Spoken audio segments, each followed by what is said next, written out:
In a world that has long since turned its back on the concrete and steel of a bygone era, there exists a village known as Ethelgard. It is a place nestled not beside a forest, but within one. Here, colossal trees, the grand sentinels, reach for the heavens, their immense trunks wider than any ancient cathedral. These are no ordinary trees.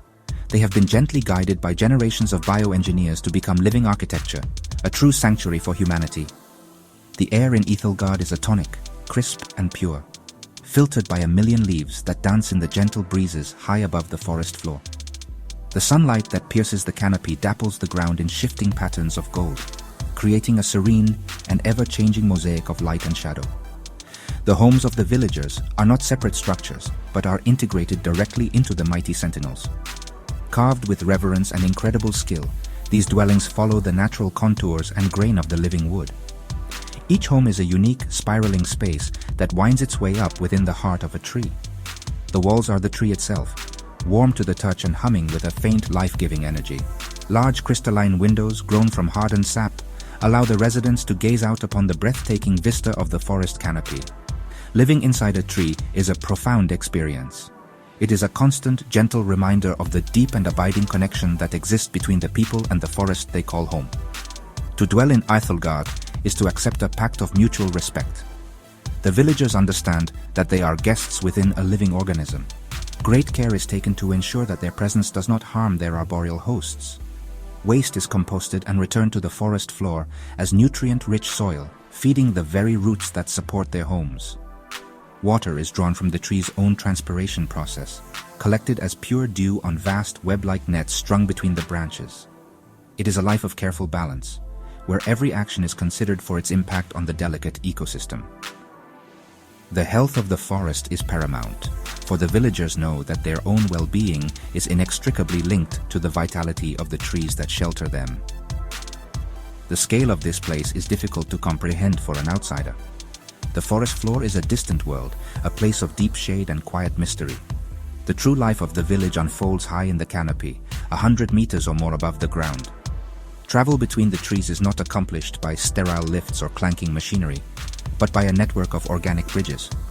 These pathways are woven from the living roots and vines of the sentinels themselves, reinforced and guided over decades to form strong, secure walkways. Walking across these bridges is like treading on the very sinews of the forest, a bouncy and invigorating journey from one home to the next, with the whole world spread out below. Communication in Ethelgard is a silent, beautiful conversation. It is a dialogue not just between people, but between the people and the forest itself. Each evening, as dusk settles and paints the sky in shades of violet and rose, the forest begins to glow. This is not the harsh, artificial light of old cities, but a soft, pulsating bioluminescence that emanates from the bark of the sentinels. This phenomenon, a marvel of symbiotic bioengineering, allows the villagers to communicate with their living environment. By placing their hands upon the bark and focusing their thoughts, they can send gentle pulses of light rippling through the network of trees. It is a language of light, a silent whisper that travels through the woodland. These light signals serve many purposes in the daily life of the community. A slow, steady pulse might indicate that all is well, a message of peace and contentment shared with the entire village. A more rapid, flickering sequence could be a call for a community gathering, summoning people to the central meeting hollow in the oldest sentinel. An urgent, bright flash might signal a need for assistance, a silent alarm that can be seen across the canopy. The children learn this light language from a young age, playfully sending shimmering patterns chasing each other from tree to tree. It is their way of talking to their friends and also to the forest, a constant, glowing conversation that binds them all together. The forest, in its own way, responds. The ambient glow of the trees often changes in hue and intensity, reflecting the overall health of the ecosystem. A vibrant, silvery green light indicates a period of strong growth and vitality. If a section of the forest is under stress, perhaps from a lack of water or a parasitic insect, the light in that area might dim or shift to a soft amber hue. This allows the villagers to direct their attention and resources precisely where they are needed most. They become the forest's caretakers, its guardians, responding to its silent calls for help. This reciprocal communication ensures that the bond between human and nature is never one-sided. This nightly ritual of light is more than just a practical tool. It is a deeply spiritual practice for the people of Ethelgard. It is a moment of collective meditation, a time to feel the slow, steady pulse of life that flows through the enormous trees. As they watch the waves of light spread through the canopy, they are reminded of their place within a vast, interconnected web of life. It reinforces their understanding that they are not masters of nature, but participants in its grand, silent symphony.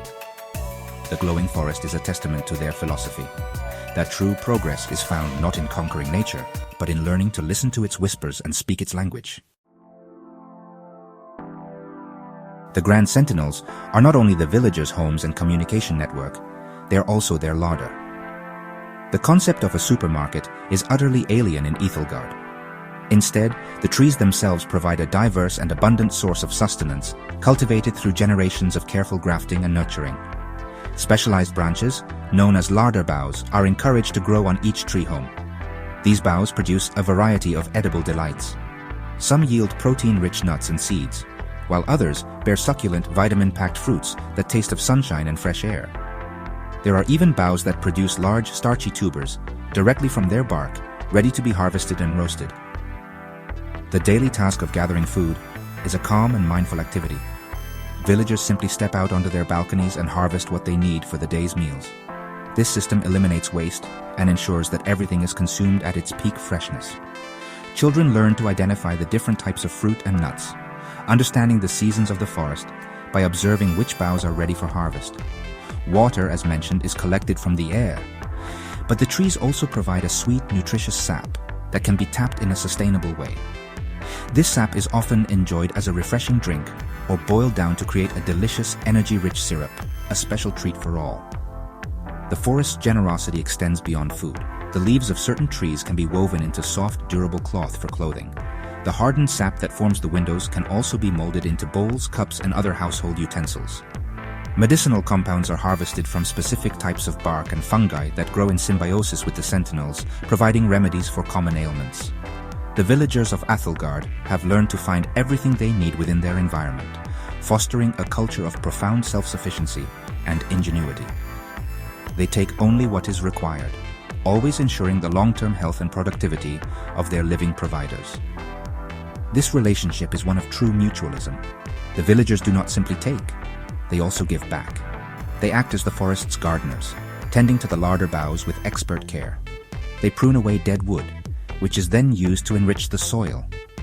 They carefully pollinate specific blossoms to ensure a fruitful harvest and protect the trees from disease and pests. This constant care and attention help the sentinels to thrive, making them stronger and more resilient. In this way, the people and the forest are locked in a nurturing embrace, each sustaining the other in a perfect, harmonious cycle of giving and receiving.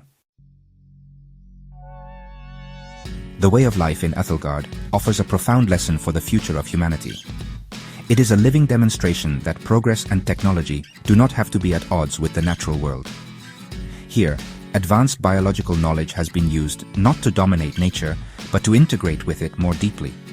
The result is a society that enjoys a high quality of life, with clean air, healthy food, and strong community bonds, all while enhancing the vitality of the ecosystem they inhabit. Their existence proves that a future where humanity and nature flourish together is not a distant dream, but an achievable reality. It is a path forged with wisdom, respect, and a deep love for the living world. The mutual support between the villagers and the forest is the cornerstone of their society. The trees provide shelter, food, water, and a means of communication. In return, the people act as the forest's conscious mind and helping hands. They protect it from harm, tend to its needs, and ensure its continuation for generations to come. This symbiotic relationship creates a powerful sense of purpose and belonging. The villagers know that their individual well-being is directly tied to the collective health of their environment. This understanding fosters a deep sense of responsibility and stewardship that permeates every aspect of their culture. Imagine a world where our cities are not scars upon the landscape, but are living, breathing parts of it. A world where our homes cleanse the air, and our communities work in partnership with the local ecosystem. The people of Ethelgard show us that this is possible. Their life is a quiet but powerful statement against the destructive path of the past. They have chosen a different way, one that values harmony over conquest and sustainability over exploitation. Their glowing forest is a beacon of hope, illuminating a pathway towards a more balanced and beautiful future for all life on Earth. Ultimately, the story of Æthelgard is one of optimism. It reminds us that our connection to nature is not something we have lost, but something that is waiting to be rediscovered. The solutions to many of our greatest challenges may not lie in more concrete and more machines, but in listening to the ancient wisdom of the trees and learning to live as a part of the forest, not apart from it. By rooting our future in the principles of harmony and mutual respect, we can, like the people of Æthelgard, build a world that is not only sustainable, but also deeply nourishing for the human spirit.